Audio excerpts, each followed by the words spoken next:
everyone. I want to make a quick video based on something I've heard. There have been some questions about racial issues in Exodus, which is not something I put in the Bible study, but I think is there. There's obviously a people group being there's some racial tension here. I think what's really interesting about the Old Testament is that God chooses a people, like an ethnic people, to be His.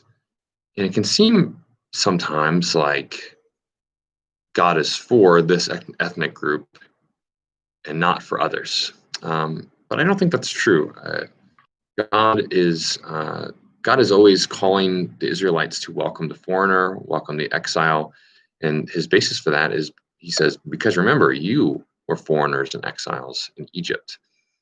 And in the New Testament, obviously, the gospel will break out of its kind of cultural form and go to all cultures. And so there's no Jew or Gentile, slave or free. There's only those who are in Christ. So feel free to unpack some of the racial tension in these passages. It's not necessarily one-to-one with the racial past we have in our country. God tells Abraham his people are gonna be enslaved.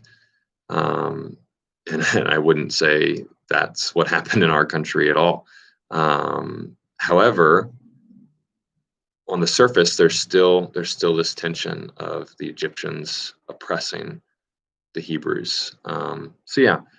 If you want to bring that out, you're welcome to, especially in light of all that's going on in our country and the implications we have for it.